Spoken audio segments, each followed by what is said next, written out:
প্রেমে পড়ে গেছি। আলহামদুলিল্লাহ আলহামদুলিল্লাহ।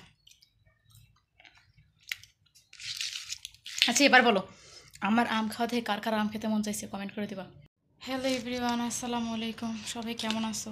আজকে আমার বর দেখো কতগুলো কাঁচা আম আনছে। আমি কাঁচা আমগুলো আজকে করব, কাঁচা আমগুলো আজকে বানাবো সুন্দর করে। দেখো তোমাকে আমি কাঁচা আমগুলো দেখাই। এখানে সবজি কেটে রাখছি, আমি বেডের উপরেই সবজি কাটছি। দেখো এত সুন্দর কাঁচা আম, দেখো টকটকে কাঁচা আম দেখছো? এই দেখো, আমি দুটো আম কেটে নিয়েছি, বেশি আমার লাগবে না, তো দুটোই আমি খাবো।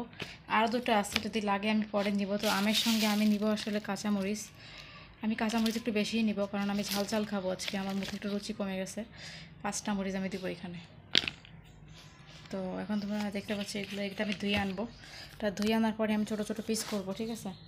তোমাদেরকে জাস্ট আমি দেখাচ্ছি। আজকে আমার মনটা খুব একটা ভালো নেই, তাই আমি হাসতেছি না, তোমরা আবার কিছু মনে করো না। খুব একটা শরীরটা ভালো যাচ্ছে না আজ কয়দিন যাবত। তো এইখানে দেখো বিছনার উপরে আমি কী পরিমাণে ময়লা করছি, চিন্তা করছো? আমি যদি এমন একটা মানুষ, তাহলে ভাবো বিছনার উপরে বসে যদি আমি কাটাকাটি করছি।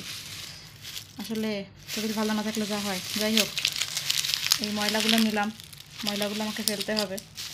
তো তোমরা ওয়েট করো, এটা আমি ধুয়ে নিয়ে আসি। এখন ধোয়ার পরে আসলে কাটাকাটি করব। ধুয়ে এনেছি, এ দেখো পানি এখনও আছে।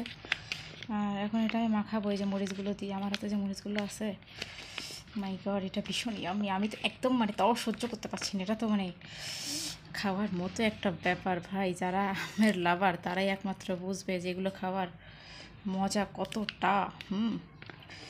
গোটাগুলোকে ছিঁড়ে দিই মরিচের। দেখতে থাকো বন্ধুরা। এবার আমি দিলাম লবণ। কে কে খাবা? এবার জানি তো সবার শুরু হয়ে যাবে খাওয়া দাওয়ার উত্তেজনা। বাট কী করবো বলো, কাউকে দিতে পারতেছি না। দেখো দেখো দেখো বন্ধুরা, ভাবতে পারছো এটা কী পরিমাণ ইয়াম্মি হবে? এটা খেলে আমার শরীরের অসুখ সব ঠিক হয়ে যায়, বুঝছো? যখনই আমার শরীর খারাপ হবে আমি এইসব টক খাই। টক খেলে আমার শরীর ঠিক হয়ে যায়। এটা আমার চাহিদার একটা অংশ, ঠিক আছে? আমার লাইফ থেকে সব বাদ দেওয়া যাবে, কাঁচা আমকে বাদ দেওয়া যাবে না। এটা আমার লাইফে সেরকম একটা পার্ট। দেখো তো, ও মাই গড ভাই, স্পাইসি তো স্পাইসি, সেরকম স্পাইসি দেবো আজকে। ওয়াও, শিট, কি হবে আজকে বলো তো? বুঝতে পারছো তোমরা কি হবে আজকে? এই আমটা খাওয়ার পরে আমার অবস্থাটা কোথায় চলে যাবে? এটাই তো জারা খানের কামাল। দেখো, আমার মনে হচ্ছে কি জানো, এখানে লবণ কম হয়েছে, আমি লবণটা আরও দিব। আমি জানি এখানে লবণ কম হবে, এর সঙ্গে আরও দেবো একটু চিনি। দেখো চিনির বয়ামও নিয়ে আসছে এখানে, কারণ একটু চিনি না দিলে ভালো লাগে না, ঠিক আছে? তো চিনিও দিব। দেখতে থাকো ব্যাস, একটু টেস্ট করি।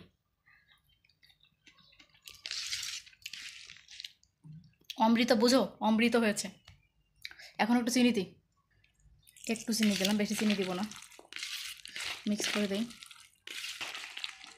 বাস হয়ে গেল। এভাবে বেশি করে কষলালে এটা খেতে বেশি ভালো হয়। যত বেশি আমটাকে এরমভাবে তুমি পচিয়ে নিবে, তত বেশি এটা মজা হবে খেতে। হ্যাঁ, আমি জানি আজকে সব আপুরা আম খাওয়ার জন্য বাইরে যে আম কিনে আনবে শিওর।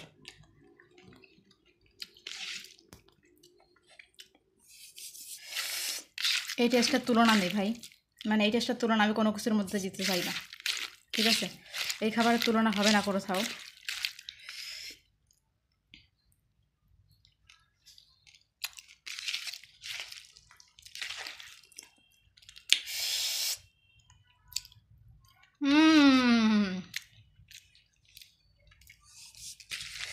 অসাধারণ, মাশাআল্লাহ, অসাধারণ।